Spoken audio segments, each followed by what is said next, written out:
Welcome to Storytales. Please like this video and subscribe to Storytales.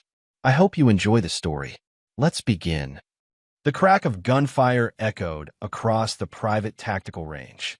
Andrew Mercer's breath remained steady as he squeezed the trigger in controlled bursts. 3 rounds punched through the center mass of the paper target 50 yards downrange. The custom AR-15 felt like an extension of his body, familiar, balanced, lethal, and T-42. Andrew's body still carried the hardened physique of his military days. His movements were economical, precise, the product of years spent in combat zones where hesitation meant death. 15 years as an elite operative had left him with scars, visible and invisible, but also with skills that kept him alive when others died. He adjusted the tactical scope, recalibrating for wind drift. The range was empty except for him. Tuesday afternoons were quiet, which was exactly how he liked it. No weekend warriors, no chatty newcomers. Just him, his weapons, and silence. His phone vibrated in the pocket of his tactical pants. Andrew frowned. Few people had this number, and fewer still would call during his range time. He set the rifle down carefully, pointing it downrange before retrieving the phone. Unknown number. Andrew's eyes narrowed. In his former life, unknown numbers rarely brought good news. "Mercer," he answered, voice clipped. "Mr. Mercer." The woman's voice was professional but tense. "This is Nurse Reeves from St. Julian's Hospital Emergency Department." Andrew's grip tightened on the phone. His mind immediately went to Jean, his 14-year-old daughter. Since leaving active duty, she'd become his world, his reason for building a civilian life. What happened? Each word came out measured, controlled, masking the sudden acceleration of his heartbeat. "Your daughter was admitted 30 minutes ago. She has multiple injuries." The nurse's voice remained clinical, but urgency threaded through her words. "You need to come now." Andrew didn't waste breath on questions that could wait. "I'm on my way." He ended the call, already moving. The AR-15 was secured in its case and locked in the range's storage unit within 45 seconds. His personal sidearm, a matte black Glock 19, remained holstered at his hip. The range master nodded as Andrew passed. Cutting it short today, Andrew didn't slow down. Family emergency. Outside, the October air hit cold against his face. His truck, a black Ford F-150, sat alone in the far corner of the lot. Andrew reached it in long strides, his mind cycling through possibilities with mechanical efficiency. Jean was supposed to be in school. If she was injured, what was Mary? Why hadn't his wife called? The engine roared to life. Andrew pulled out of the lot, tires kicking up gravel. He took the main road toward the highway, calculating the fastest route to St. Julian's. Traffic would be building as the workday ended. He needed to find alternate routes. The digital clock on the dashboard read 3:42 p.m. Jean's school let out at 3:15. The timing suggested she'd been injured either at school or immediately after. But if it had happened at school, they would have called him directly. Did Andrew's jaw tightened as he pushed the truck to 80 on the highway entrance ramp. A lifetime of training kept his movements smooth, his mind clear despite the fear twisting in his gut. Fear was useless. Action was everything. He weaved through traffic with precision, cutting between cars with calculated risks. St. Julian's was on the north side of the city, normally a 30-minute drive from the tactical range. Andrew would make it in 15. His phone rang again. This time, the caller ID showed Mary's name. Andrew connected the call through the truck's Bluetooth. "Where are you?" he demanded without preamble. Silence stretched for 2 seconds before Mary's voice came through the speakers. "Andrew? What's wrong?" Her tone was off too casual, almost slurred. Andrew's grip tightened on the steering wheel. "Jean's in the hospital. I'm heading there now." "St. Julian's. The hospital?" Mary's voice sharpened. "What happened?" "That's what I'm asking you," Andrew said, cutting across 3 lanes to make an exit. "Where are you, Mary?" I'm at home. I thought Jean was at school." Another lie. Andrew had developed a sixth sense for deception during interrogation resistance training. Mary was lying and not even doing it well. "I'll deal with you later," he said, ending the call as he accelerated through a yellow light. 0.8 minutes later, Andrew pulled into the emergency room parking lot of St. Julian's Hospital. He parked in the ambulance loading zone, not caring about the consequences. The hospital's automatic doors slid open as he approached, his pace fast but controlled. The emergency department reception desk was staffed by a young woman in blue scrubs. She looked up as Andrew approached, taking in his tactical pants, the fitted black t-shirt that didn't quite hide his muscular build, and the intensity in his eyes. My daughter was brought in. Jean Mercer, 14 years old. The receptionist's fingers moved across her keyboard. Yes, Mr. Mercer. She's in exam room 7. I'll have someone. Andrew was already moving past the desk, following the numbered signs along the corridor. A security guard took a half-step forward, then seemed to reconsider as he registered Andrew's purposeful stride and the hard set of his jaw. Room 7's door was partially open. Andrew pushed it wide, scanning the space in one practice sweep. His daughter lay on the hospital bed, her right arm immobilized in a cast. Dark bruises bloomed across her cheekbone and jaw.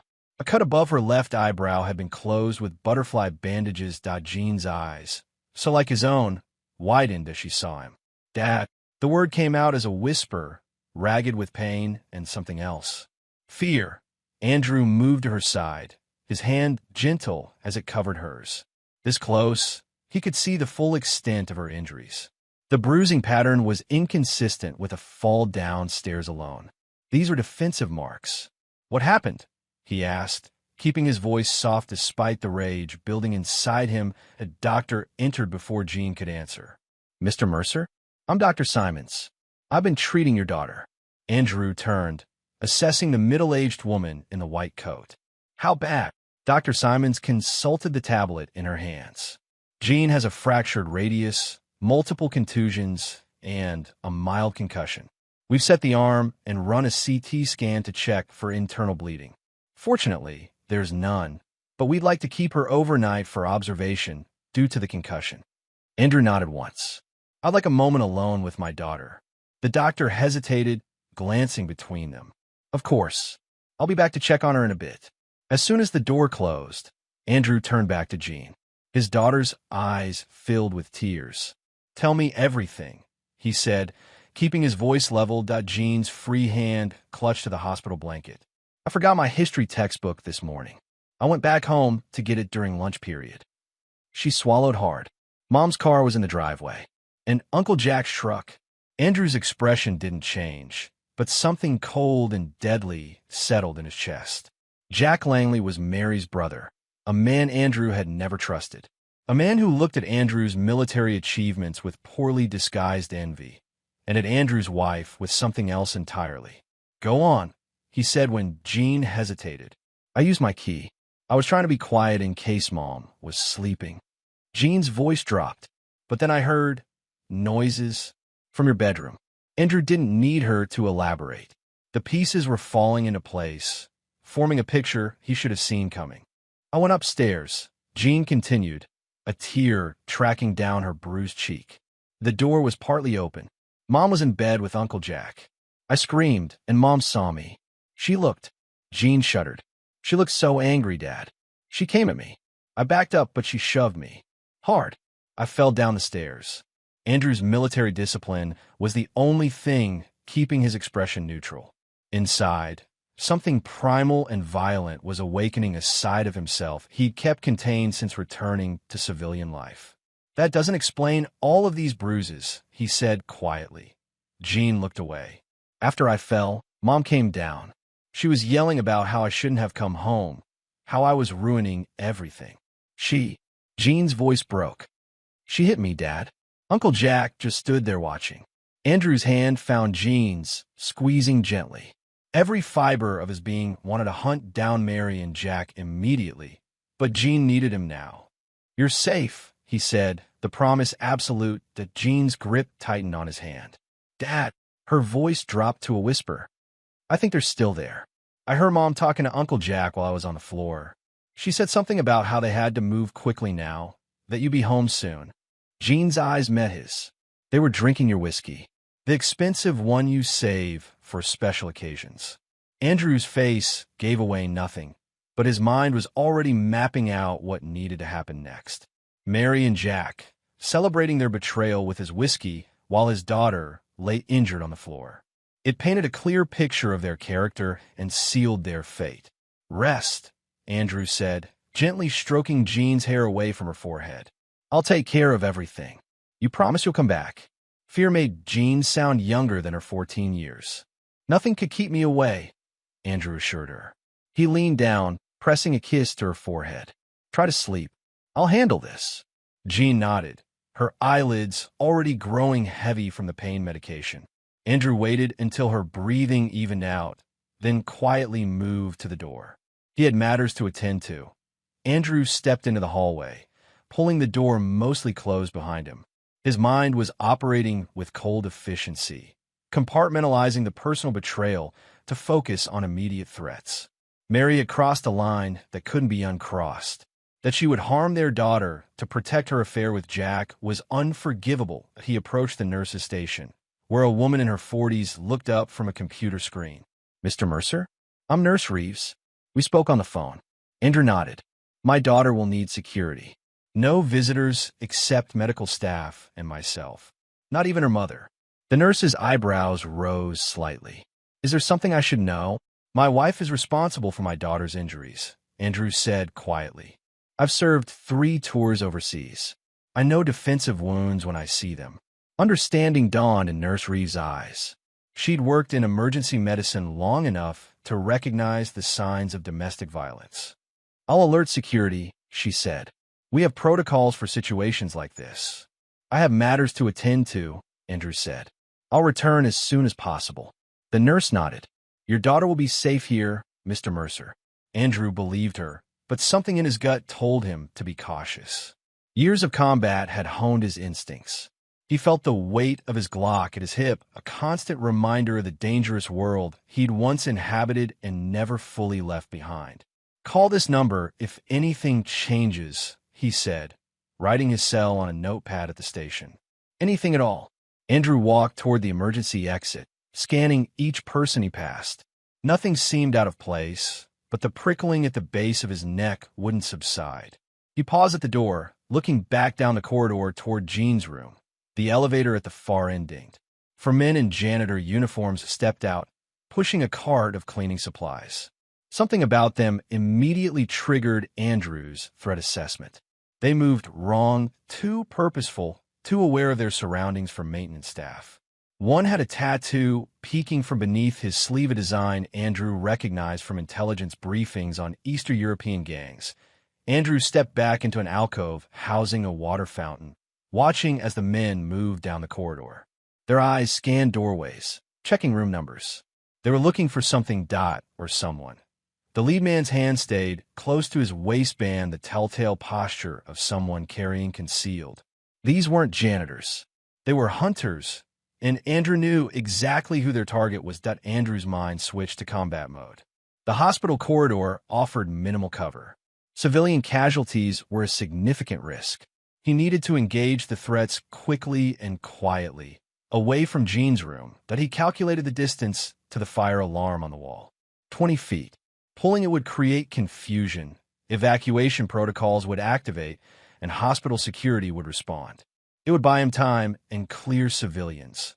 The lead fake janitor looked in his direction. Their eyes locked for a split second, long enough for recognition to flash across the man's face. Andrew watched the micro-expressions that told him everything: surprise, then determination. The man's hand moved toward his waistband. Andrew didn't wait. He lunged for the fire alarm, pulling it down hard. Immediately, klaxons wailed throughout the corridor.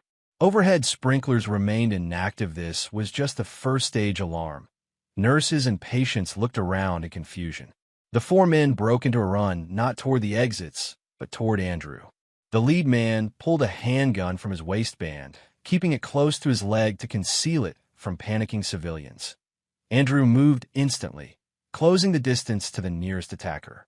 He grabbed the man's wrist before he could raise his weapon, twisting sharply while driving his other palm up under the man's chin. The impact slammed the attacker's head back into the wall with crushing force. A wet crack announced the fracture of the skull against concrete. The man slumped, dead before he hit the ground. The second attacker lunged with a blade, a tactical knife with a serrated edge. Andrew sidestepped, grabbing the man's extended arm and using his own momentum to slam him face first into the water fountain. As the attacker staggered back, disoriented, Andrew disarmed him with a practiced twist that snapped the man's wrist. The knife clattered to the floor. Andrew kicked it up into his hand and, in one fluid motion, drove it deep into the attacker's neck. Blood sprayed as the blade severed the carotid artery. The man clutched at his throat, eyes wide with shock. The third attacker opened fire. Andrew pulled the dying second attacker in front of him as a human shield. 2 rounds thudded into the body. Andrew let the dead weight drop, then dove across the corridor as another shot whizzed past his ear. Panicked hospital staff and patients scattered, screaming. Andrew rolled behind a supply cart, drawing his Glock in one smooth motion. He fired twice around the cart. The first round missed, but the second caught the shooter in the shoulder, spinning him around. Before the man could recover, Andrew was on him. A strike to the throat crushed the attacker's windpipe. As he gasped for air, Andrew slammed his head into the floor with enough force to render him unconscious. The fourth attacker was backing away, eyes wide with fear as he watched Andrew dispatch his companions with mechanical efficiency. His hand trembled as he aimed his weapon. "Don't move," he shouted in a heavy Eastern European accent. "I'll shoot." Andrew didn't break stride. He advanced on the final attacker, his expression stone cold. The man fired, but panic made his aim wide. Andrew closed the distance in 3 steps, disarming him with a strike to the wrist and following with an elbow to the temple. The attacker crumpled to his knees. Andrew grabbed him by the throat, pinning him against the wall. "Who sent you?" Andrew demanded, pressing the muzzle of his Glock under the man's chin. The attacker sputtered, blood trickling from his nose. "Job. Just a job." Andrew applied more pressure. "Names. Now."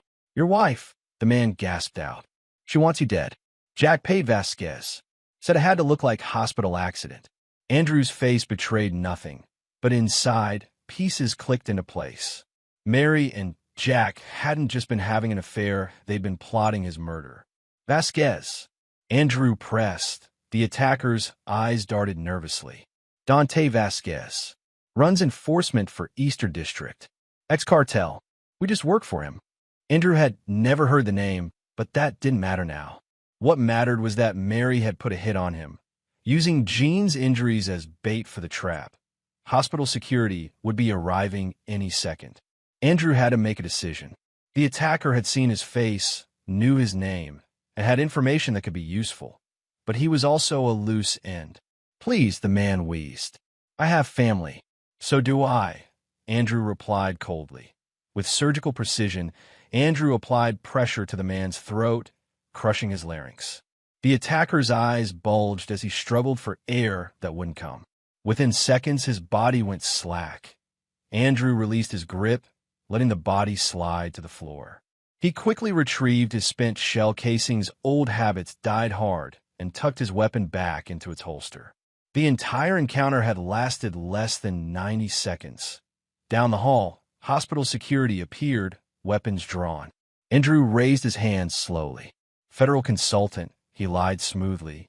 "These men attempted to abduct a protected witness. I need to secure the patient in room 7 immediately."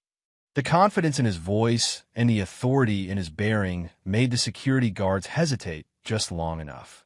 Andrew used their moment of uncertainty to move past them, heading straight for Jean's room. Inside, Nurse Reeves was standing protectively by Jean's bedside. The teenager's eyes were wide with fear. "Dad, what's happening?" "The alarm. We need to move," Andrew said, already disconnecting Jean's monitoring equipment. "These men came for you." It wasn't entirely true, but it would make Jean cooperate faster. "Mr. Mercer, she shouldn't be moved in her condition," Nurse Reeves protested. "She'll be dead if she stays," Andrew countered. "More men will come. I'm moving her to a secure location." The nurse hesitated, then nodded reluctantly. "At least let me give you her medication and discharge papers." Andrew nodded sharply. 2 minutes. Then we're gone. As the nurse hurried to gather supplies, Andrew turned to Jean. "I'm getting you somewhere safe." Then I'm going to deal with your mother and Jack. Jean's hand found his, squeezing with surprising strength. They tried to kill you, didn't they? Andrew saw no point in lying. Yes. Tears welled in Jean's eyes. Why will Mom do this? Power. Money. Control. Andrew kept his voice even. It doesn't matter why. What matters is keeping you safe. Nurse Reeves returned with a bag of medications and a folder of papers. Her prescriptions and care instructions are inside. She needs to see a doctor in 3 days to check the cast. Andrew took the bag and papers. Thank you for protecting her. The nurse's expression softened momentarily. Just get her somewhere safe, Mr. Mercer. Andrew helped Jean out of bed, supporting her weight as she stood unsteadily. Can you walk? Jean nodded, jaw set with determination despite the pain. I'm okay. Good girl, Andrew said, pride evident in his voice. Even injured, his daughter showed the resilience he'd tried to instill in her. They moved quickly through the now chaotic hospital corridors. Emergency responders were dealing with the bodies Andrew had left behind. Police would arrive soon. Andrew needed to be gone before questions started. He led Jean to a service elevator, bypassing the main exits. Years of infiltration training made finding alternative routes second nature. Within minutes, they were emerging into the hospital's loading dock. Andrew's truck was still parked in the ambulance zone. He helped Jean into the passenger seat, securing her seatbelt carefully around her cast. Where are we going? Jean asked as Andrew started the engine. First to a hotel to get you settled, Andrew replied, pulling out of the lot. Then I'm going to have a conversation with an old friend. And after that, Jean's voice was small, but steadied. Andrew's hands tightened on the steering wheel. The cold rage that had been building inside him crystallized into deadly purpose. After that, he said quietly, I'm going hunting.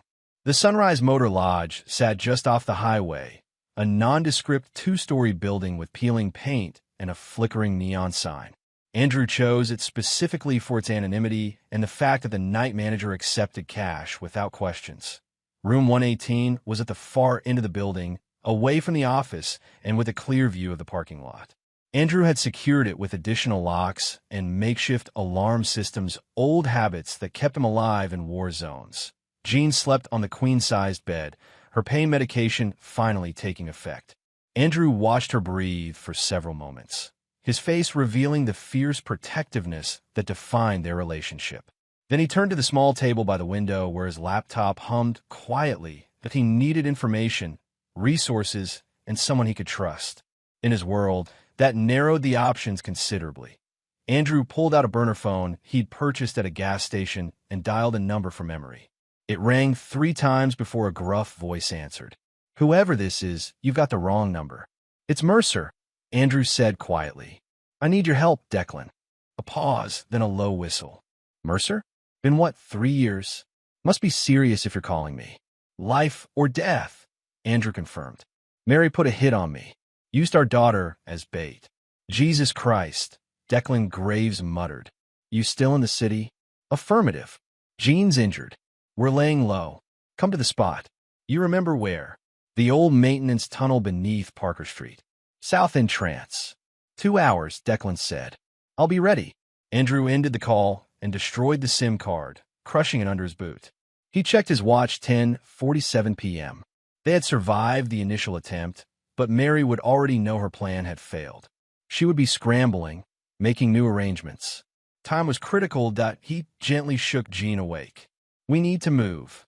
His daughter blinked up at him, disoriented momentarily before recognition sharpened her gaze. Where are we going? To see an old friend, Andrew said, helping her sit up. Someone who can help us. Jean winced as she moved her injured arm. Is it safe? Declan's the most paranoid man I know, Andrew said, the closest thing to a smile crossing his features. If anyone can keep us off the grid, it's him. 30 minutes later, they were in Andrew's truck, driving through the sleeping city. Andrew took a circuitous route, doubling back and changing directions randomly to identify any tail. His eyes constantly scanned the rearview mirror, watching for headlights that followed their turns too closely. Who is Declan? Jean asked, breaking the silence. Andrew kept his eyes on the road. We served together. Cyber Warfare Division. He could hack into systems nobody else could touch. When things went wrong in hostile territory, Declan was our extraction plan, and he'll help us now. We have a code, Andrew explained. No questions asked. If one calls, the other answers. Period. They drove in silence for another 20 minutes before Andrew pulled into an abandoned lot behind a derelict factory. Rusted machinery stood like skeletal sentinels in the moonlight. Stay in the truck, Andrew instructed, handing Gene his backup pistol, a compact Sig Sauer. Anyone approaches who isn't me, you shoot. Center mass, 2 rounds minimum. Understood. Gene took the weapon with steady hands. At 14, she'd already spent countless hours at the range with her father. Andrew had made sure she could defend herself, a precaution that now seemed prescient. Yes, she said simply. Andrew nodded, then slipped into the darkness between the abandoned buildings. He moved with the silence of a predator, staying in the shadows as he approached a rusted utility access door partially hidden by overgrown weeds. The padlock appeared corroded and ancient, but Andrew knew better. He tapped a pattern against the metal door. 3 quick, 2 slow, 3 quick. Military code for friendly approaching. A moment later, the lock clicked open. Andrew pulled the door wide enough to slip through, then descended a concrete stairwell that disappeared into darkness. The air grew cooler, heavy with the scent of damp concrete and old machinery. I could see the bottom. Another door waited, this one reinforced steel with a digital keypad. Andrew entered a 10-digit code, and the lock disengaged with a pneumatic hiss. Beyond lay Declan's domain, a converted maintenance room that served as both living quarters and command center. Monitors lined one wall, displaying security camera feeds, data streams, and scanning programs running complex algorithms. The opposite wall held an arsenal of weapons, rifles, pistols, and tactical gear organized with military precision. Declan Graves sat in an ergonomic chair at the center of it all, his fingers moving across 3 separate keyboards. At 45, he was leaner than when Andrew had last seen him, with more gray in his beard and deeper lines around his eyes.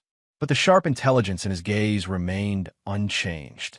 3 years of radio silence, and you bring a shitstorm when you finally call, Declan said by way of greeting, swiveling his chair to face Andrew. You always did have impeccable timing. Good to see you too, Andrew replied, clasping the man's outstretched hand firmly till Declan's eyes narrowed. You said Mary put a hit on you. She's sleeping with Jack. My daughter caught them. When I went to the hospital to see Jean, 4 men tried to take me out. And those 4 men are no longer a problem, Andrew said flatly. Declan nodded, unsurprised. Your wife has been busy, my friend. Very busy. He turned back to the main monitor and pulled up a series of financial records. I've been running background since your call. Your joint accounts have been drained, all of them. Close to 600,000 transferred through 3 separate shells in the last 48 hours. Andrew's expression remained neutral, but his eyes hardened. She's been planning this. Oh yeah, Declan agreed, typing rapidly. These transfers didn't happen overnight. She's been moving smaller amounts for months. 20 here, 15 there. Nothing that would trigger alerts. Where's the money now? Working on it, Declan muttered, his focus on the screen. She's smart enough to use cutouts. Not smart enough to hide from me. Andrew paced the small room, his mind processing the implications. My daughter's still in the truck. I need to get her. Wait, Declan said, holding up a hand. I'm picking up chatter on police bans. For bodies at St. Julian's Hospital. They've got security footage. Your face is all over it. Unavoidable, Andrew said tersely. Well, it gets worse, Declan continued, pulling up another window. Your wife reported Jean kidnapped by you. There's an Amber Alert active as of 20 minutes ago. Andrew cursed under his breath. She's turning this on me. Classic misdirection, Declan agreed. While cops are looking for you as a domestic kidnapper, she can keep the real killers on your trail without interference. He tapped a few more keys. Speaking of which, I've got a name on who's handling the contract. A grainy image appeared on screen, a mugshot of a hard-faced man with a scar running from his left temple to his jaw. Dante Vasquez, Declan said. Ex-cartel enforcer from Sinaloa. Came north 6 years ago. set up shop in the Eastern District, runs trafficking, protection, and the underground fight scene. Real piece of work. One of the men at the hospital mentioned him, Andrew recalled. Said Jack paid him for the hit. Declan nodded grimly. That tracks. Vasquez doesn't come cheap. We're talking serious money, the kind your wife just happened to drain from your accounts. Where do I find him? Andrew's voice had taken on the dangerous edge that Declan recognized from their missions together. Not so fast, Declan cautioned. First, we get your daughter secure. Then we talk strategy. I've got a panic room behind that wall. He gestured to what appeared to be a solid concrete barrier. Fully stocked, completely off-grid.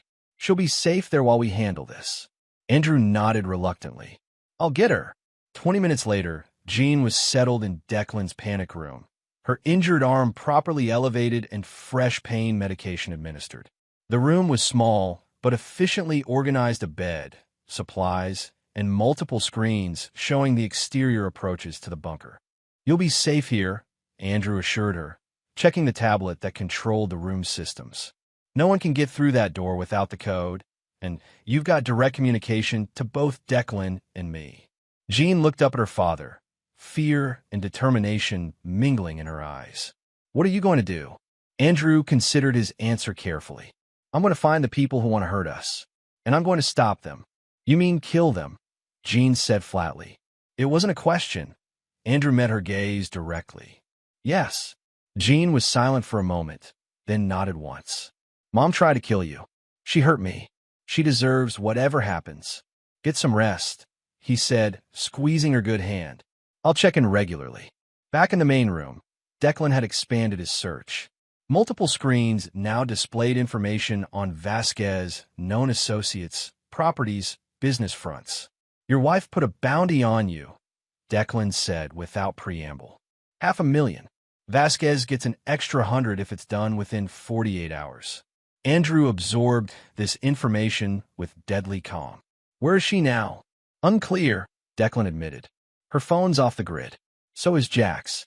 But I can tell you where Vasquez is. He pulled up a map of the city's eastern district, highlighting a nondescript warehouse. He runs the fights every Wednesday night. That's tonight. All the major players will be there. Perfect, Andrew said, studying the layout. What's security like? Tight, Declan warned. Metal detectors at the entrance, armed guards, the works. You won't be walking in with hardware. Andrew considered this challenge. I won't need weapons to get to Vasquez. Declan raised an eyebrow. You're going to fight your way to him? These aren't amateur hour matches, Mercer. These are killers. So am I, Andrew reminded him, his voice devoid of emotion. Give me the entry requirements. Declan sighed, but turned back to his keyboard. Fine, but you'll need a cover. Vasquez knows who you are by now. Let him know I'm coming, Andrew said, moving to the weapons wall to assess his options. Fear makes men careless. Declan shook his head, but began typing. Entry fee is 10 grand. Cash only. No real names used. You'll fight under a designation they assign. Can you give me the cash? Already on it, Declan confirmed, pulling up another screen. I've been tracking a shipment of Vasquez's product, moving through the eastern corridor tonight. His courier is carrying about 30 grand. He glanced up with a grim smile. Would be a shame if someone relieved him of that burden. Andrew nodded appreciatively. Give me the coordinates. As Declan worked, Andrew prepared methodically. He stripped down to his undershirt and began wrapping his hands and wrists with athletic tape, the movements precise, almost ritualistic. You realize this is suicide, Declan said, watching him. Even if you take down Vasquez, his people will swarm you. I'm not planning on walking out the front door, Andrew replied calmly. And what's the endgame here? You kill Vasquez, maybe find Mary and Jack, then what? You'll have every law enforcement agency hunting you. You've got a daughter to think about. Andrew paused, meeting his friend's concerned gaze. I made Jean a promise. I'm going to keep it. The Underground Fight Club operated beneath an abandoned meat processing plant in the Eastern District. From the street, the building appeared derelict, windows boarded up, graffiti covering the exterior walls, chain-link fence warning of condemned property. But the loading dock around back told a different story. Expensive cars lined the alley, and well-dressed men and women filtered through a metal door guarded by two imposing figures with earpieces. Andrew approached on foot, dressed in nondescript, dark clothing. The courier's cash was secured in an inner pocket. The men who had been carrying it wouldn't be reporting its loss. They had joined the growing list of bodies Andrew was leaving in his wake. The guards at the entrance eyed him suspiciously as he approached. Members only. The larger one stated flatly, moving to block Andrew's path. Andrew pulled out a thick envelope. "I'm here to fight." The guard's expression changed slightly. He nodded toward a smaller door to the right. "Registration's through there. 10 grand entry. No refunds if you die." Andrew moved past them to the indicated door. Inside, a tattooed man with a tablet looked up from behind a metal desk. "Another dead man," he remarked with a smirk. "Name?" "Doesn't matter," Andrew replied, dropping the envelope on the desk. The man counted the cash, then tapped his tablet. "You'll fight as Ghost. Fitting since you'll probably be won by morning." He looked Andrew up and down. "You know the rules?" "Enlighten me." 3-minute rounds. No rounds limit. Fight ends with submission, knockout, or death. No weapons, but anything else goes. The man shrugged. "Simple enough." "And Vasquez?" Andrew asked. The tattooed man's eyes narrowed. "What about him? If I win, I want to meet him." A laugh. "If you survive 3 fights, maybe he'll notice you. Win 5, he might even talk to you." The man gestured toward another door. "Changing rooms through there. First fight in 20 minutes. Don't be late." The changing area was sparse concrete floor, metal benches, and the smell of sweat and blood. A few other fighters prepared in silence, each locked in their own pre-fight rituals. They ignored Andrew as he found a corner and began his own preparations. 20 minutes later, Andrew stood at the edge of the fighting pit, a concrete depression 15 feet square, with walls rising 6 feet on all sides. Blood stained the floor, some fresh, some long dried into the porous surface. Around the pit, spectators crowded against the railing, drinks in hand, money changing hands as bets were placed. The air was thick with cigarette smoke, alcohol, and the electric anticipation of violence that a voice boomed over speakers. Next fight. Introducing the Butcher versus newcomer Ghost. Across the pit, a mountain of a man rolled his shoulders. Tattoos covered most of his visible skin, and scars crisscrossed his face and torso. The crowd cheered as he raised his fists. Andrew stepped into the pit without ceremony. He stood relaxed, hands at his sides, assessing his opponent with clinical detachment. The referee, a wiry man with a scar across his throat, looked between them. Fight ends with submission, knockout, or death. Begin. The Butcher charged immediately, aiming to use his superior size to overwhelm Andrew. It was a strategy that had likely served him well against less experienced opponents. Andrew sidestepped with fluid grace, landing 3 rapid strikes to the larger man's kidney as he passed. The Butcher grunted in pain, but spun with surprising agility, lashing out with a heavy fist. Andrew blocked, feeling the impact reverberate through his forearm. The man had power, but his technique was unrefined, all brute force with little precision. The crowd jeered as Andrew continued to evade, striking only when openings presented themselves. They had come for blood and spectacle, not a tactical demonstration. "Stop dancing and fight," someone shouted from the audience. Andrew ignored the heckling, focused entirely on his opponent. The Butcher was growing frustrated, his attacks becoming wilder, more telegraphed. When the opening came, Andrew took it without hesitation. The Butcher overextended on a haymaker, and Andrew stepped inside his guard. 3 precise strikes throat, solar plexus, temple, and the larger man crumbled to his knees. Andrew didn't hesitate. He seized the Butcher's head and twisted sharply. The crack of vertebrae separating echoed through the suddenly silent pit. The Butcher slumped to the ground, dead before he hit the concrete. The referee stepped forward, checking for a pulse he knew wouldn't be there. "Winner, Ghost!" The crowd erupted, not in anger, but in bloodthirsty appreciation. Death was always good for business in the in his private booth above the floor. Dante Vasquez leaned forward slightly, his interest piqued. The newcomer had killed efficiently, professionally. Not the usual brawling-style scene in the pit. Find out who he really is, Vasquez instructed one of his men. That wasn't his first kill. Back in the preparation area, Andrew waited for his next fight. Blood, not his own, spattered his knuckles and forearms. He wiped it away methodically with a towel. His second opponent was announced 15 minutes later, a fighter known as the Serpent, named for the snake tattoo coiling up his body and the preferred method of killing his opponents through strangulation. The fight lasted just under 2 minutes.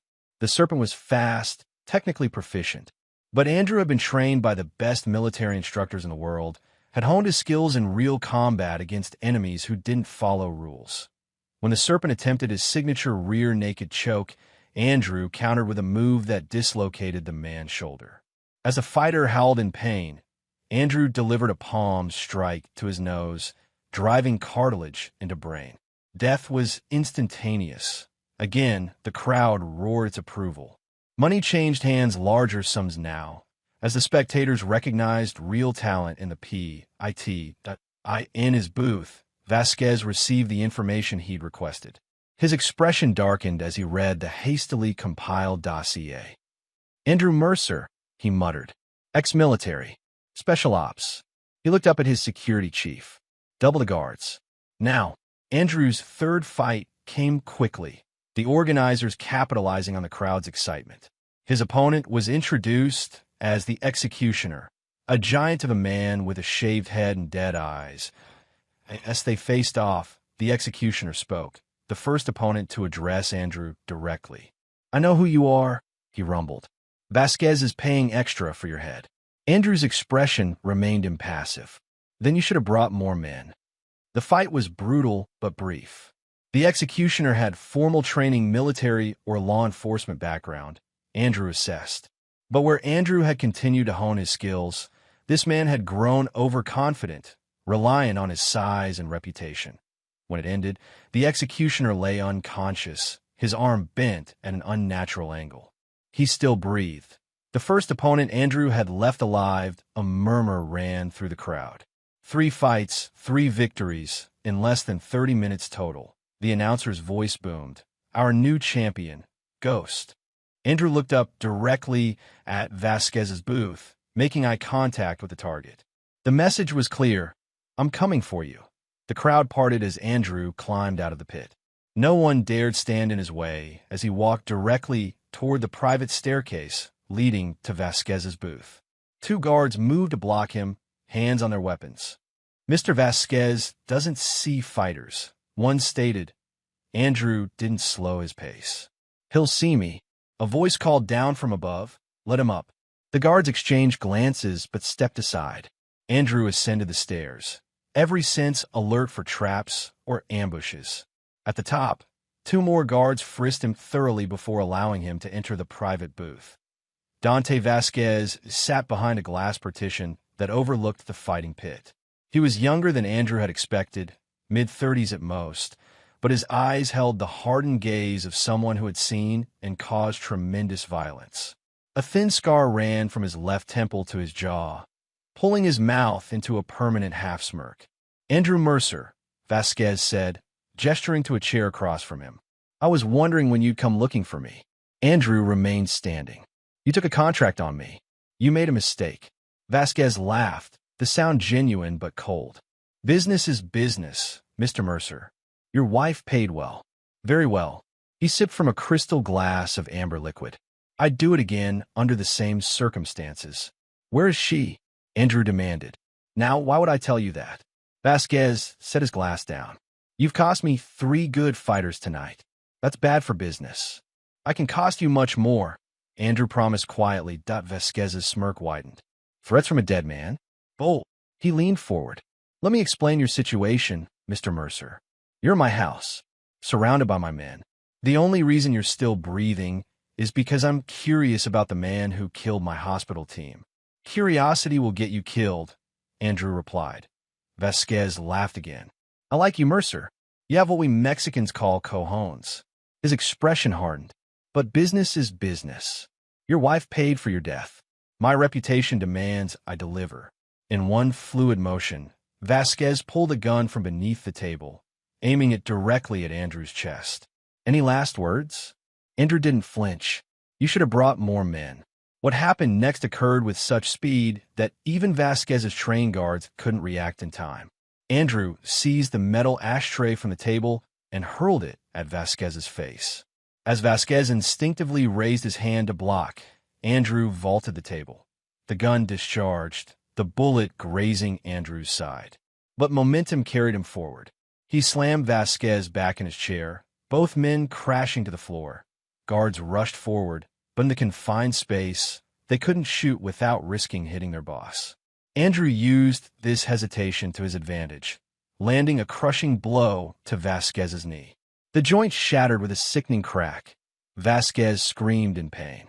Andrew seized him by the throat, dragging him toward the glass wall overlooking the pit. The guards advanced cautiously, weapons drawn. "Call them off," Andrew demanded, pressing Vasquez's head against the glass. "Stand down," Vasquez gasped, face contorted in agony. The guards hesitated, then lowered their weapons slightly. Andrew increased the pressure on Vasquez's throat. "The contract. Cancel it. Go to hell," Vasquez spat. Andrew slammed Vasquez's head against the glass, creating a spiderweb of cracks. The crowd below hadn't noticed the commotion, their attention now fixed on the drama unfolding in the booth. "Last chance," Andrew warned. "Cancel the contract, or I throw you through this glass into your own pit." Blood trickled down Vasquez's face from a gash on his forehead. His eyes darted between Andrew and his guards, calculating his odds. "Fine. It's canceled. You win." Andrew slammed Vasquez's head against the glass again. "Not good enough. Call it off now, in front of your people." With a look of pure hatred, Vasquez nodded. Andrew dragged him to the edge of the booth, where a microphone system connected to the arena speakers. "Do it," Andrew ordered, forcing Vasquez's face close to the microphone. "The contract on Andrew Mercer is void," Vasquez announced, his voice carrying through the arena. "The bounty is canceled." A confused murmur spread through the crowd. Andrew pulled Vasquez back from the microphone, keeping a tight grip on his throat. "Now tell me where to find Mary and Jack," he demanded. Vasquez glared defiantly. "I don't know." Andrew increased the pressure. "Wrong answer." "Waterfront District," Vasquez gasped. "Old shipping warehouse. Building 6. That's all I know." Andrew studied Vasquez's face, looking for signs of deception. Finding none, he nodded once. "If you're lying," he said quietly, "I'll be back to finish this." "It's the truth," Vasquez insisted. "Please, enough." Andrew looked at the man's shattered knee, the blood on his face. Vasquez wouldn't be a threat anytime soon. But leaving him alive was a risk.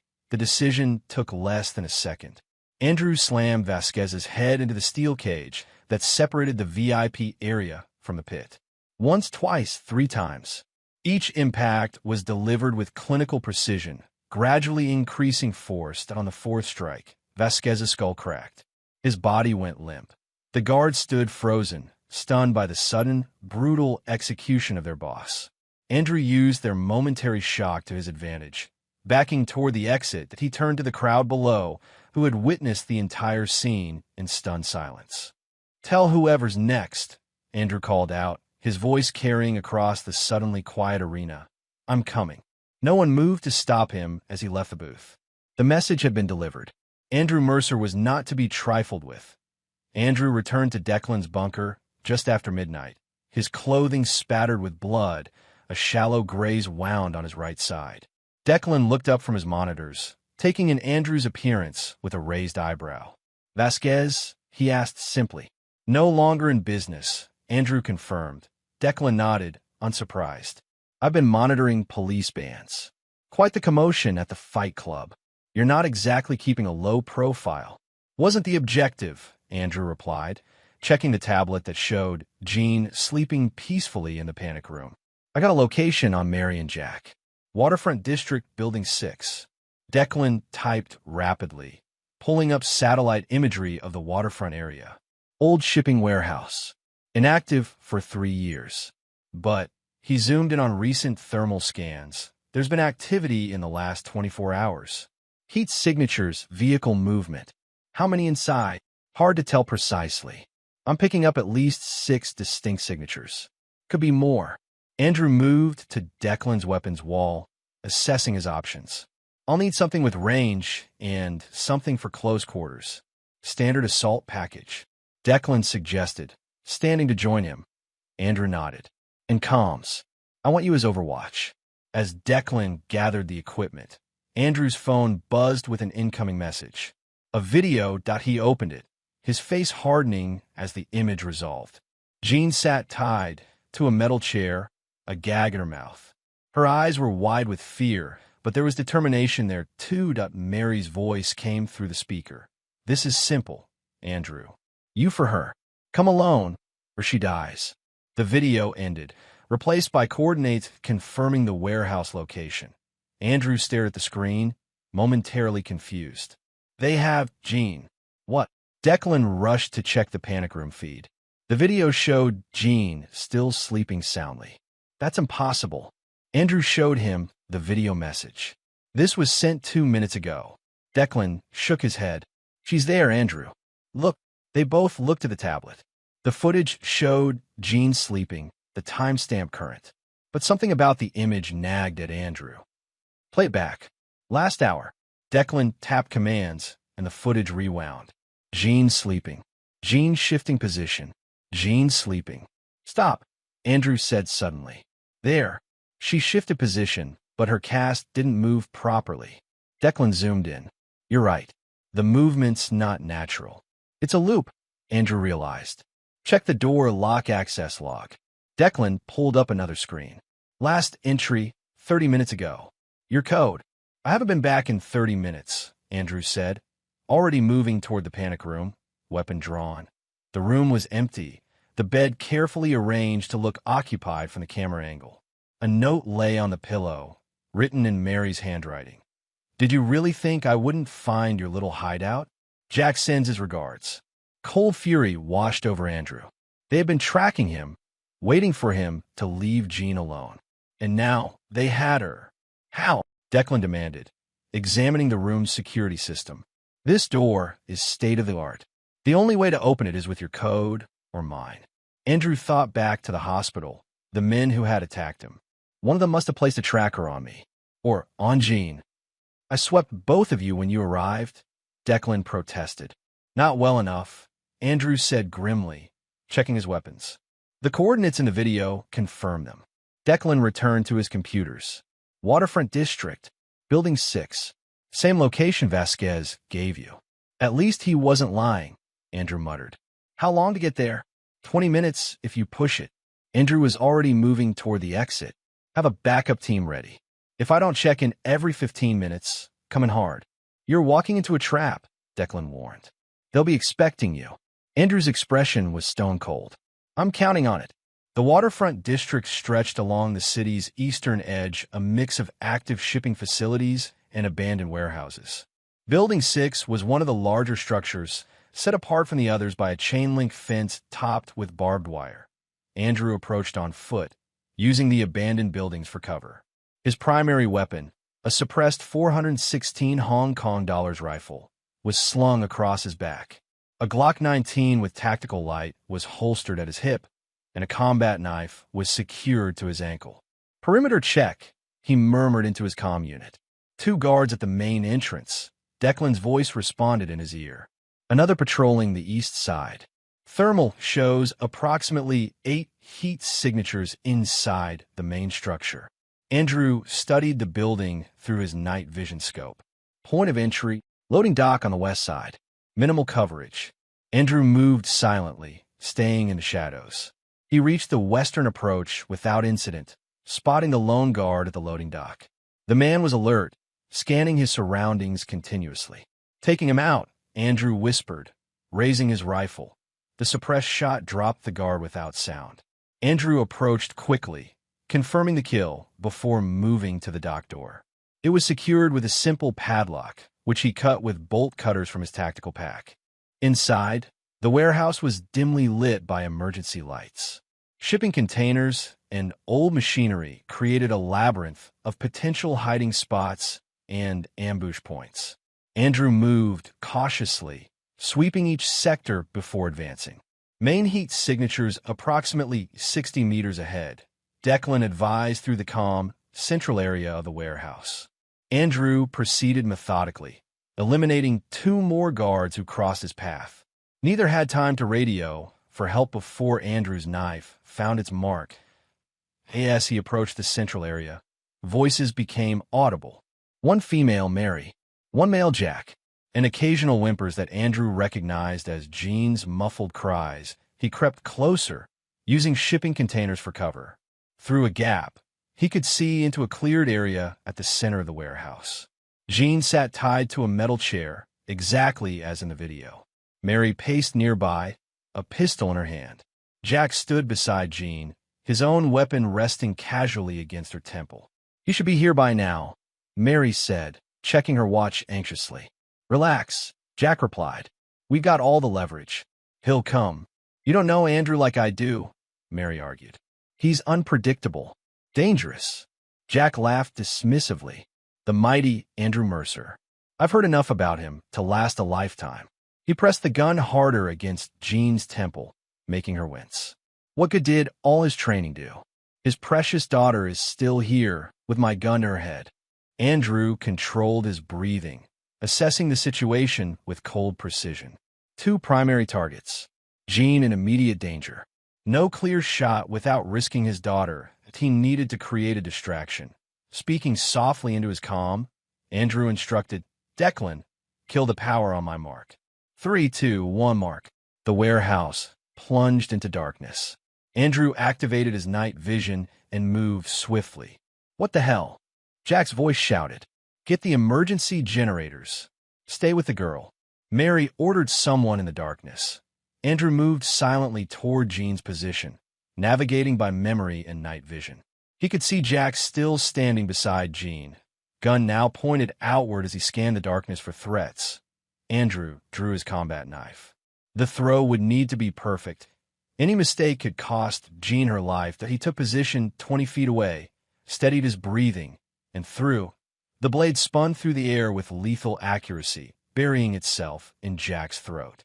Blood sprayed as Jack tried to cry out, managing only a wet gurgle.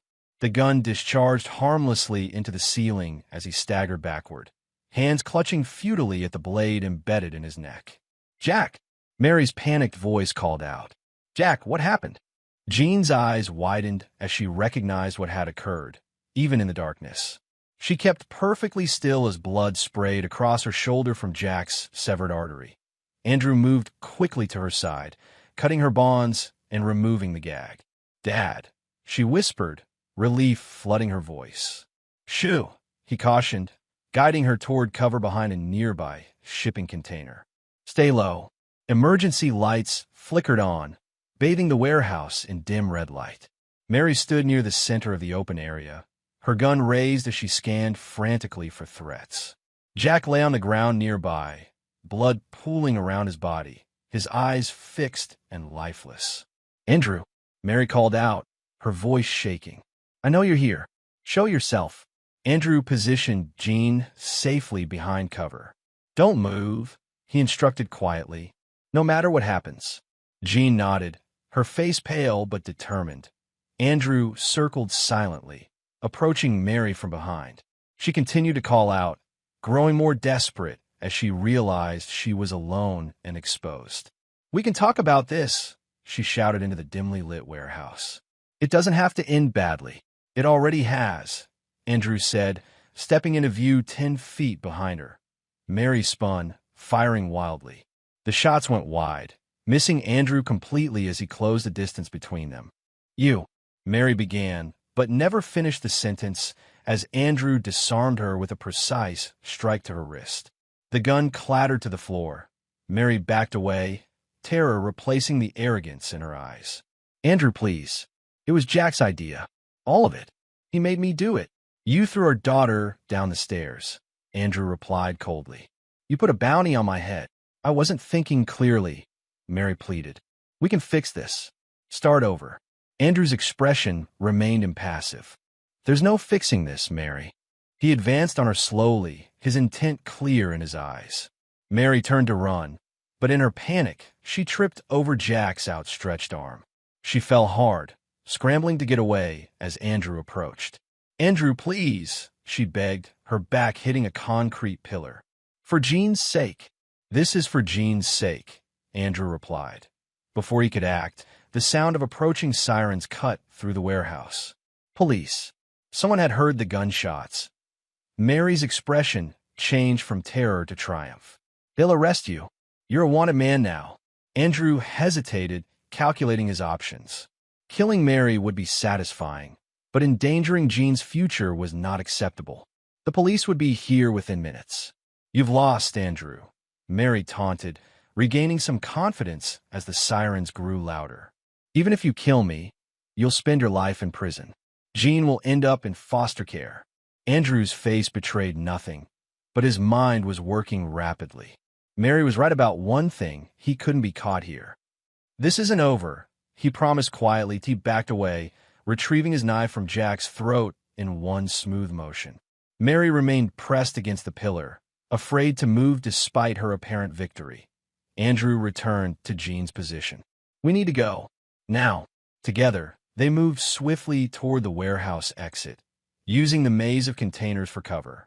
Behind them, Mary's voice rang out, hysterical with a mixture of relief and triumph. "He's getting away. Andrew Mercer. He killed Jack." Outside, the night air felt clean after the blood-soaked atmosphere of the warehouse. Andrew led Jean quickly through the shadows, away from the approaching police vehicles. "What about Mom?" Jean asked, her voice small but steady that Andrew's jaw tightened. "This isn't over. But right now, we need to get you safe." They disappeared into the darkness as police cars converged on the warehouse. Mary would tell her version of events, spin a tale of Andrew's violence and her own innocence. But Andrew knew the truth, and he would make sure justice was served point one way or another. Police sirens wailed in the distance as Mary stumbled from the warehouse, her designer clothes spattered with Jack's blood. Her breath came in ragged gasps, panic clawing at her throat. Andrew was still out there. Andrew, who had just killed her brother with terrifying precision. Andrew, whose eyes had promised her death. She fumbled with her phone, fingers slick with blood as she scrolled through contacts. Most of her usual allies would be useless against a man like Andrew. She needed serious protection. She needed Elias Corday. Corday answered on the third ring. "This better be important." "Elias," Mary gasped, ducking into an alley as police cars rushed past. "I need help. Now." "Mary Mercer," Corday replied, his voice carrying the faint trace of a European accent. "I'm surprised to hear from you. Your brother usually handles our communications." "Jack is dead," Mary said, the words catching in her throat. "Andrew killed him. He's coming for me next." A long pause followed. When Corday spoke again, his tone had changed. "Where are you now?" "Waterfront District, near Building 6. I have police here, but police won't stop Andrew Mercer." Corday cut her off. "I'm sending a car. Black Audi, north entrance to the district. 5 minutes. Don't be late." The line went dead. Mary leaned against the cold brick wall, trying to control her breathing. Corday was her last hope. As one of the city's most powerful crime lords, he commanded an army of enforcers and had a fortress-like compound in the hills overlooking the city. If anyone could protect her from Andrew, it was Corday. 5 minutes later, a sleek black Audi pulled up at the designated spot. The rear door opened, and Mary slipped inside. The interior was luxurious soft leather seats and tinted windows that sealed her off from the outside world. 2 men sat in front. The driver, built like a linebacker, said nothing as he pulled away from the curb. The passenger turned to face her, his hand resting casually near a shoulder holster. "Mr. Corday is taking a significant risk helping you, Mrs. Mercer," he said. "He expects a full explanation when we arrive." Mary nodded, relief washing over her. "Thank you. I'll tell him everything." The car wound through the city streets, taking a circuitous route to avoid potential followers. Mary watched the familiar landscapes of her life disappear behind them. There would be no going back after tonight. After 40 minutes, they approached the exclusive North Hills district, where mansions perched on a mountainside overlooking the city. The Audi turned onto a private road that curved up the hillside, eventually reaching an imposing gate set into a high wall. Armed guards verified the vehicle before the gates swung open. The estate beyond was impressive manicured grounds surrounding a modern mansion of steel, glass, and stone. Security cameras tracked their approach, and more guards patrolled the perimeter. The car stopped at the main entrance, where Elias Corday himself waited. At 55, Corday maintained the fit physique of a man 20 years younger. His silver hair was immaculately styled. His tailored suit probably cost more than most people's monthly salaries. Only the hardness in his gray eyes betrayed his true nature as one of the city's most dangerous men. "Mary," he greeted her as she exited the vehicle. "You look terrible." "It's been a difficult night," she replied, self-consciously touching her blood-stained blouse. Corday nodded toward the house. "Let's talk inside. My men will secure the perimeter."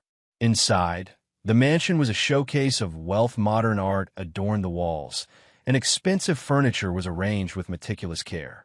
Corday led Mary to his study, a room dominated by a massive desk and walls of books that he probably never read.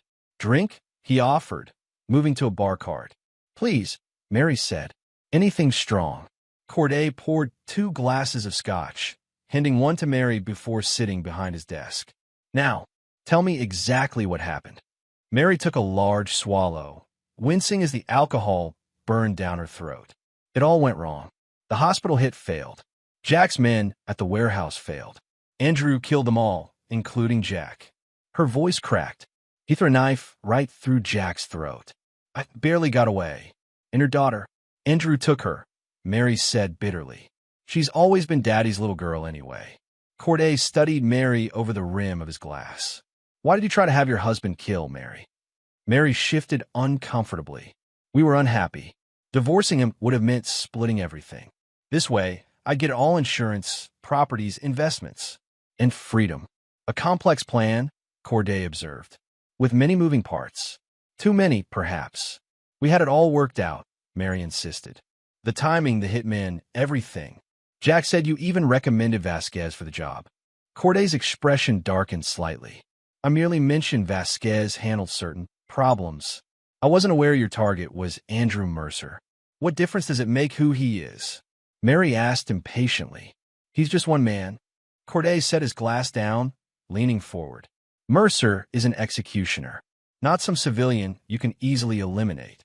Your brother should have known better." His eyes narrowed. "You brought death to my door, Mary." The coldness in his voice sent a chill through Mary.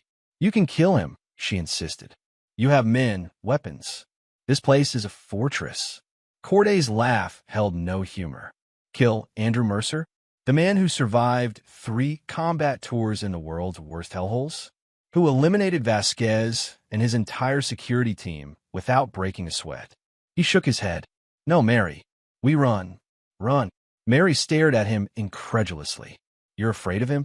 "I'm alive because I know which battles to fight," Corday replied evenly. "This isn't one of them." He pressed a button on his desk. "Prepare the helicopter. We leave in 20 minutes. Looking back at Mary, he added, "I have a property in Panama. Very private. We'll stay there until this blows over." "And if it doesn't blow over?" Mary asked, fear creeping back in her voice. That Corday's expression was grim. "Then we never return." Meanwhile, Andrew and Jean had found temporary shelter in a storage unit on the outskirts of the city. The space was cramped but secure, stocked with emergency supplies Andrew had cached months earlier, always prepared for worst-case scenarios. Jean sat on a folding cot, watching her father clean his weapons with practiced efficiency. "What happens now?" she asked. Andrew checked the action on his pistol before setting it aside. "I find your mother. I end this." "The police are looking for you," Jean pointed out. "They'll believe Mom's story that you're the bad guy." "The police don't matter," Andrew said flatly. "Only your safety matters." Jean was silent for a moment. "I heard what Mom said at the warehouse. About doing it for power and money." Andrew paused in his preparations. "Your mother made her choice. She tried to kill you," Jean said, her young face hard with anger. She hurt me. Yes. So what are you going to do about it? Andrew met his daughter's gaze directly. What's necessary? Jean nodded, seemingly satisfied with this answer. She understood her father in ways that Mary never had. Understood that beneath his controlled exterior was a man of absolute conviction and loyalty. A man who protected what was his, no matter the cost. That Andrew's phone buzzed a secure line connected only to Declan. I've got something, Declan said without preamble. Mary made a call right after leaving the warehouse. Traced it to Elias Corday, the arms dealer. Andrew asked, recognizing the name from his intelligence days. And money launderer, drug trafficker, and all-around scumbag, Declan confirmed. He's got a compound in North Hills, heavily guarded, and satellite imagery shows unusual activity. Looks like they're preparing to bug out. How long do I have? Based on the helicopter warm-up, maybe 30 minutes. Declan paused. Andrew, this place is a fortress. At least 30 guards, state-of-the-art security. You'd need an army. I am an army, Andrew replied coldly. He ended the call and turned to Jean. I need to go. You'll stay with Declan. I want to come with you, Jean protested. Not this time. Andrew's tone left no room for argument. He knelt before his daughter, placing his hands on her shoulders. I made you a promise. I'm going to keep it, but I need to know you're safe while I do. Jean's eyes filled with tears, but she nodded. Okay. 20 minutes later, Declan arrived in an unmarked van. He greeted Jean with a gentle smile before turning to Andrew. Everything you requested is in the back, he said, nodding toward the van. But I still think this is suicide. Noted, Andrew replied, checking the tactical gear. Declan had brought weapons, explosives, communication equipment. If you insist on doing this, Declan said, at least let me provide support. I can hack their security systems, give you eyes inside. Andrew considered this. All right, but if things go bad, your priority is Jean. Get her out of the country. Use the contingency plan. I understand. Declan agreed solemnly. Andrew knelt before Jean one last time. I'll see you soon. She wrapped her arms around his neck, holding tight. Promise? Promise. As Declan drove away with Jean, Andrew turned his focus entirely to the task ahead. Mary had crossed a line that could never be uncrossed. Now she would face the consequences. Corday's estate commanded an impressive view of the city below, lights twinkling like earthbound stars against the night sky. The mansion itself was a modern fortress, geometric white stone and glass, perched on the hillside, surrounded by 10-foot walls topped with security sensors. Andrew observed it from half a mile away, using high-powered optics to assess the defenses. Guards patrolled in regular patterns, carrying military-grade weapons. Security cameras covered every approach. At the rear of the property, a helipad had been illuminated, a sleek black helicopter standing ready for departure. I count 32 security personnel, Andrew murmured into his comm unit. Concentrations at the main gate, the helipad, and the northeast corner of the house. Confirmed, Declan's voice replied in his earpiece. I've hacked into their security system. Sending the feed to your tablet now. Andrew glanced at the device, showing multiple camera views of the compound. Where's Mary? Master Suite, second floor, east wing. Corday is with her. Looks like they're packing. Andrew checked his watch. He had perhaps 15 minutes before the helicopter would be ready for takeoff. Not enough time for a careful infiltration. I'm going direct, he decided. Create a diversion on the west perimeter. Something to draw their attention. On it, Declan confirmed. Give me 2 minutes. Andrew used those minutes to prepare. He strapped additional magazines to his tactical vest, checked his primary weapon, and 416 Hong Kong dollars assault rifle with a suppressor, and secured a backup pistol at his thigh. Grenades and breaching charges were distributed across his gear for easy access. Diversion in 3, 2, 1. Declan counted down. On cue, the security lights along the western perimeter of the compound exploded in showers of sparks. Alarms blared across the property. Most of the guards rushed toward the disturbance. Exactly as Andrew had intended, he moved quickly down the hillside, approaching the eastern wall where security was now thinnest. Using a grappling hook launcher, he scaled the wall in seconds, dropping silently onto the manicured lawn beyond point. Two guards remained at the east entrance. Andrew eliminated them with suppressed headshots before they could raise an alarm. He moved to the door, placing a small breaching charge on the electronic lock. The controlled explosion destroyed the mechanism with minimal noise.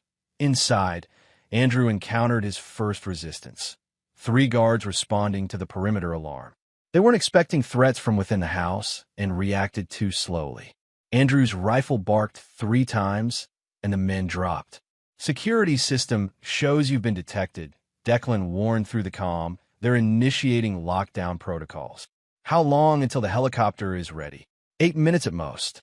Andrew moved deeper into the mansion, encountering resistance at every turn. Guards appeared in doorways and down hallways, but none were prepared for the level of violence Andrew brought. He moved through them like a force of nature, economical, precise, lethal. "They've called for backup," Declan reported. "Local mercenaries on Corday's payroll. ETA 12 minutes. I'll be done by then," Andrew replied calmly. Reloading his rifle, he reached the central staircase, a modernist spiral of glass and steel. 4 guards waited at the top, using the height advantage to pin him down with gunfire. Andrew retreated momentarily, evaluating options. The direct approach will be costly. Instead, he moved to the elevator shaft, forcing the doors open with a pry bar. He climbed the cables to the 2nd floor, emerging behind the guard's position. The first guard died without knowing Andrew was there, a combat knife across the throat, silent and efficient. The second turned just in time to see the blade coming. The third and fourth managed to fire wild shots before Andrew's rifle ended their resistance. "East wing, into the hallway," Declan directed. "Be advised, they've activated additional security measures. Steel shutters on the windows, reinforced doors." Andrew proceeded cautiously, encountering more resistance as he approached the master suite. These guards were better positioned, more disciplined. They laid down, suppressing fire from covered positions. Attempting to pin Andrew in the hallway, he responded by rolling a flashbang grenade into their midst. The device detonated with a blinding flash and deafening bang. Andrew moved through the stunned guards with cold efficiency, his rifle finding targets with unerring accuracy.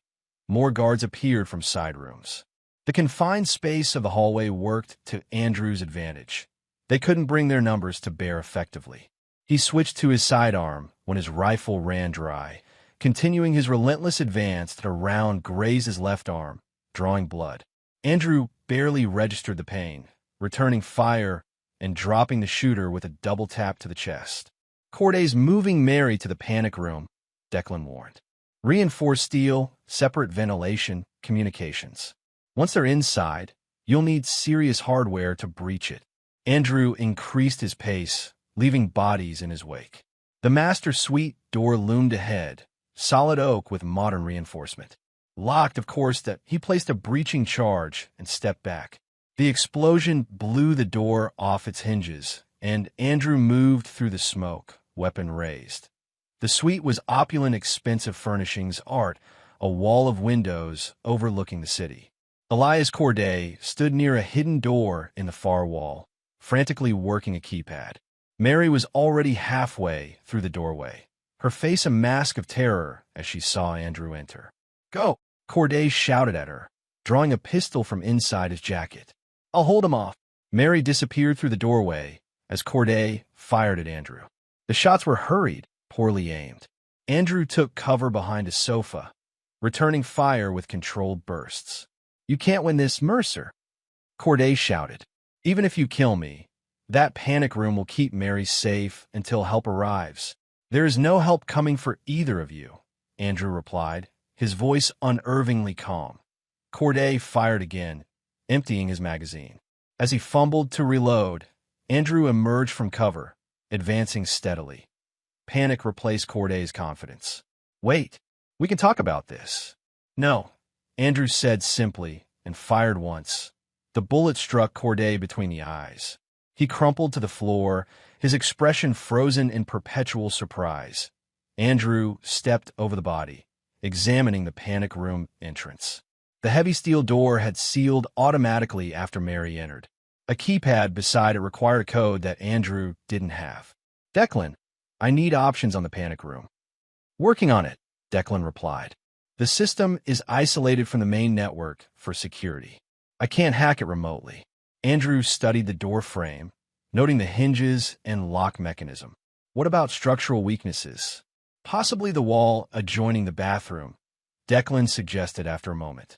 The blueprints show thinner reinforcement. They're due to plumbing access. Andrew moved to the master bathroom, a showcase of marble and chrome. He placed his remaining breaching charges along the wall Declan had indicated, arranging them for maximum effect. Mary, he called out, knowing the panic room would have audio pickups. You can't hide from me. No response came, but he didn't expect one. He triggered the charges and turned away. The explosion was louder than the previous ones, dust and debris filling the air. When it cleared, Andrew saw he had created a jagged hole in the panic room wall, not large, but enough. Mary cowered in the corner of the panic room, staring in horror at the smoking hole in the wall. The room was designed to be impenetrable, a final refuge against all threats. Yet Andrew had breached it in minutes. She fumbled with a phone connected to the estate's security team. He's breaking through. Send everyone now. The response was not what she hoped for. Ma'am, we have multiple casualties. Backup is still 10 minutes out. That's not good enough. Mary screamed. He's going to kill me. The line went dead as Andrew tore the phone cable from a wall. He stood in the breach he'd created, dust and debris covering his tactical gear. Blood ran from a cut on his forehead, but his eyes were clear and focused. Andrew, Mary said, attempting to control her fear. Let's talk about this. Like adults. We're past talking, Andrew replied, stepping fully into the panic room that Mary's eyes darted around, looking for escape routes or weapons. There were none. The panic room was designed to keep threats out, not to provide offensive options. It was a mistake, she tried again. I was angry, not thinking clearly. You threw our daughter down the stairs, Andrew said, his voice deadly quiet. You put a price on my head. You planned it for months. I did it for us. Mary insisted, desperation making her voice shrill. For power. We could have ruled together. All that money, all that influence, we could have had everything. Andrew's expression didn't change. You threw my daughter down the stairs. The simple repetition of this fact, stated with such finality, told Mary everything. In Andrew's mind, her fate was already sealed. Any appeal to logic, emotion, or shared history would fall on deaf ears.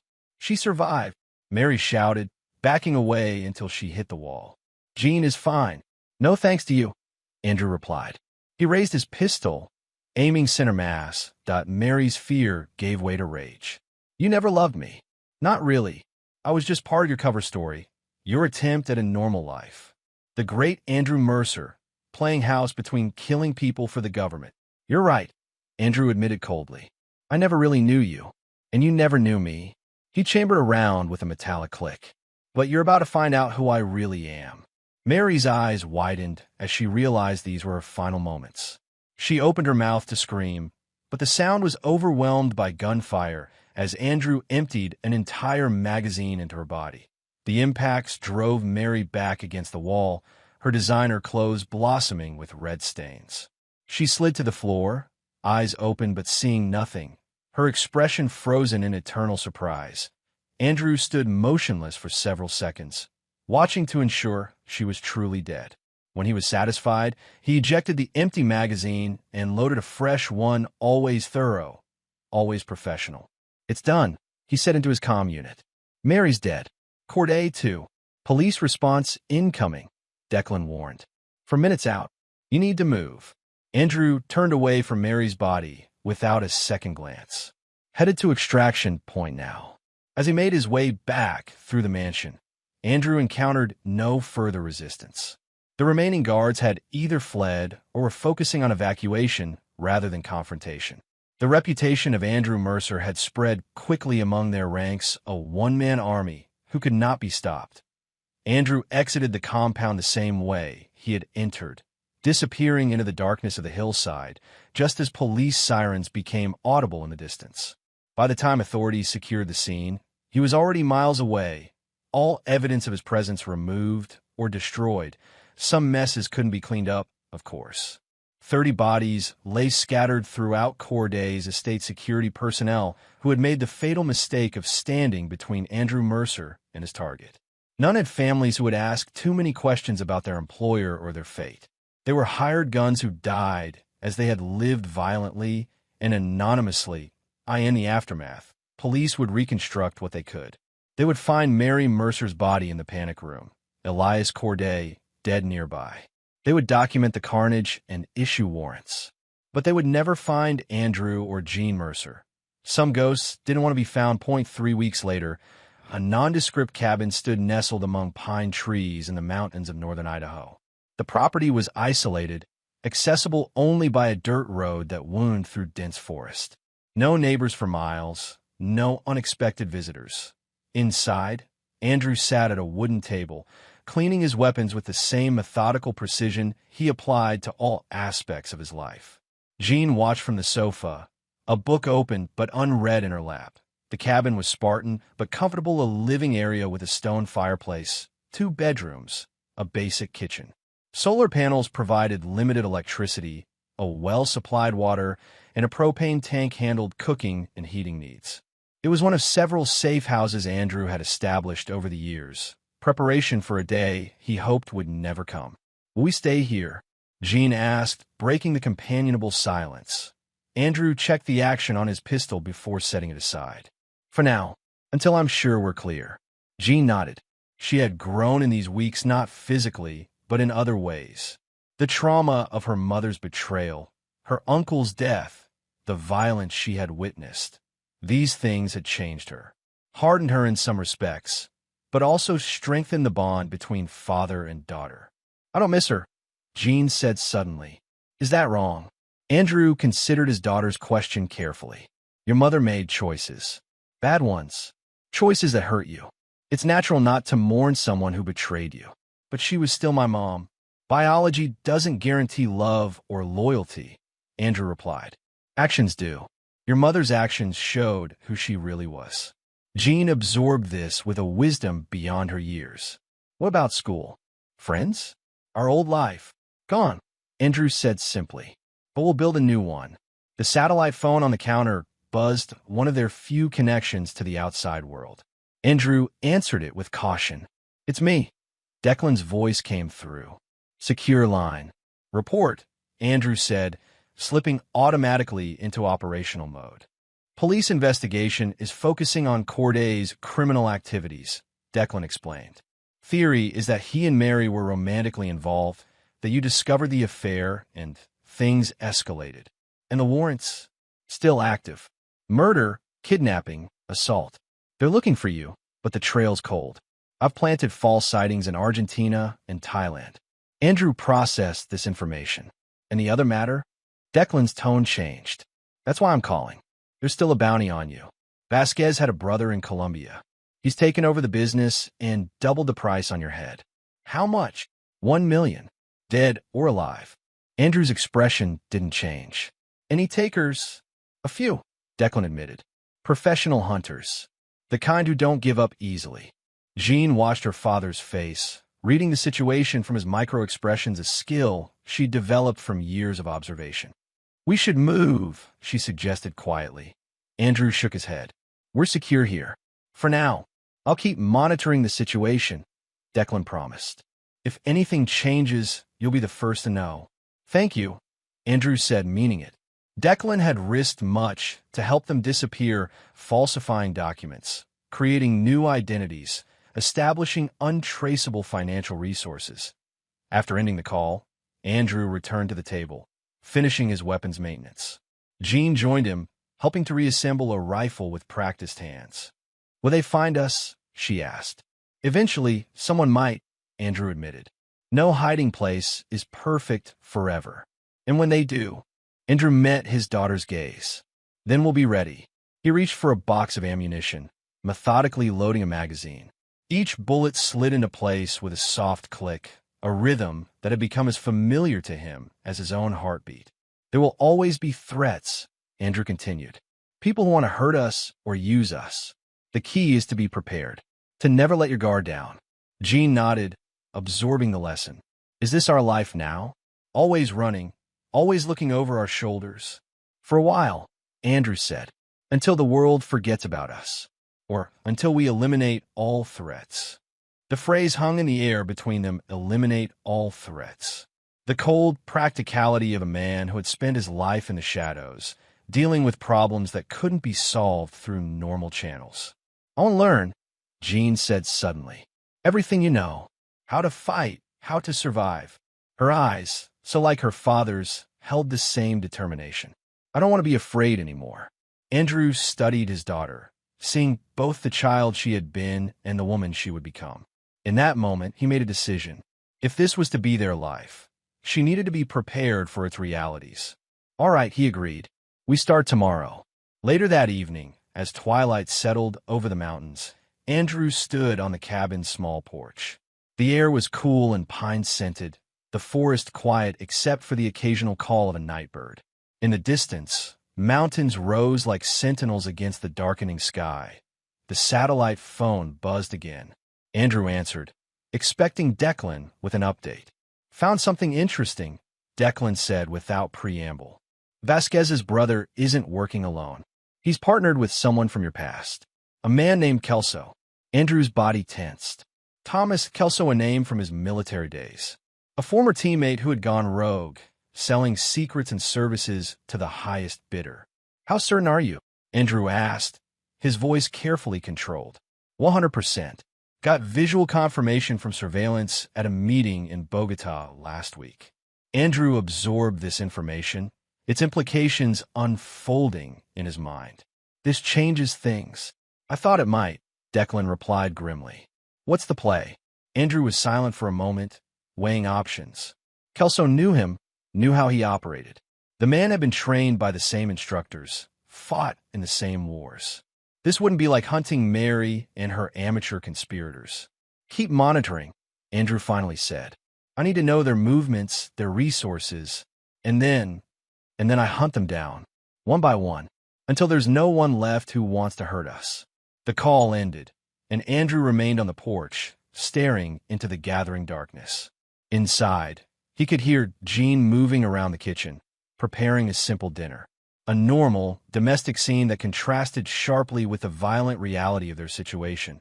Andrew checked his sidearm, a habit so ingrained he did it without conscious thought. The weight of the weapon was reassuring, a tangible reminder that he had the means to protect what mattered. Declan's words echoed in his mind. There's still a bounty on you. Andrew's lips curved in a cold smile as he chambered a round in his pistol. Let them come.